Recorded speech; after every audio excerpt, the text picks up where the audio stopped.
आप बताइए, ये जो जितेंद्र सिंह तोमर इनके मंत्री थे, उनकी कोई डिग्री को लेकर कंट्रोवर्सी हुई थी, आपको याद है? उस समय भी बीजेपी ने प्रेस कॉन्फ्रेंस किया था तो अरविंद केजरीवाल जी ऐसे ही आ गए थे और कह रहे थे ये तो भारतीय जनता पार्टी मुझे प्रधानमंत्री बनना नहीं देना चाहती है, इसलिए ये सब इस प्रकार से कर रही है। मैं तो बहुत ही अच्छा हूं जी, और ये जितेंद्र सिंह तो बहुत ही अच्छा है, इसने तो पता नहीं कौन सी डॉक्टरेट भी कर रखी है। और उसके बाद सब टाइपिश हो गया।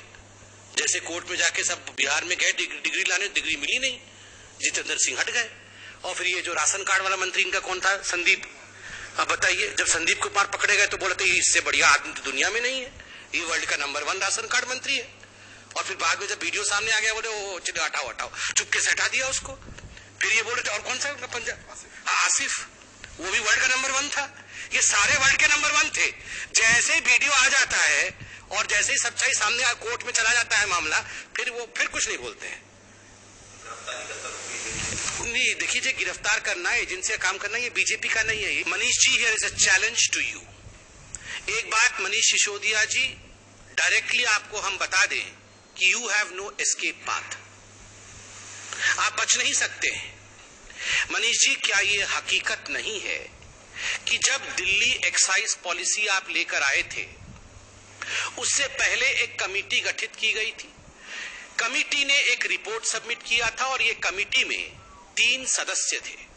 The composition of the committee being Shri Ravi Dhawan, जो उस समय तत्कालीन कमिश्नर एक्साइज के थे GNCTD के, और श्री संजीव कुमार डेप्यूटी कमिश्नर, और Shri Anand Tiwari additional commissioner trade and taxes GNCTD। और ये रिपोर्ट सबमिट किया था कमिटी ने। ये रिपोर्ट आज हम लेके आए हैं आपके सामने। जैसे मैंने कहा, हम कोई इधर उधर की बातें नहीं करेंगे। रिपोर्ट में प्रपोजिशन क्या था, इस रिपोर्ट में बहुत अध्ययन करने के बाद ये जो कमिटी एक्सपर्ट्स की बनी थी, इस कमिटी ने क्या प्रस्ताव रखे थे और क्या मनीष सिसोदिया जी आपने उन प्रस्तावों को माने थे या उन प्रस्तावों को आपने दरकिनार किया था, आज सवाल जवाब उसी पे होगा।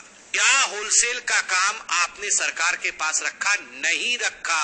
पंजाब के चुनाव के समय मोटे माल की आवश्यकता थी, जिसने मोटा माल दिया, इस रिपोर्ट को दरकिनार करके मोटा माल जेब में और वेंड्स अर्थात जो दुकानें होती हैं, जो शराब की दुकानें होती हैं, वो कार्टेल के पास। कुल मिलाकर 19-20 रिटेलर्स जिनको इन्होंने ठेके दिए थे, हमसे ना हो पाएगा, पैसा तो हमसे आपने ले लिया, अब हमारा क्या होगा, ये कह के ये 19 कंपनियों ने सरेंडर कर दिए, हाथ खड़े कर दिए। आप H1 पे ही क्यों अटके रह गए? आप H1 पे और उसी कंपनी पे इसलिए अटके रह गए क्योंकि मोटा माल H1 से ही आया था। जैसा कि आप जानते हैं, आज का ये जो प्रेस,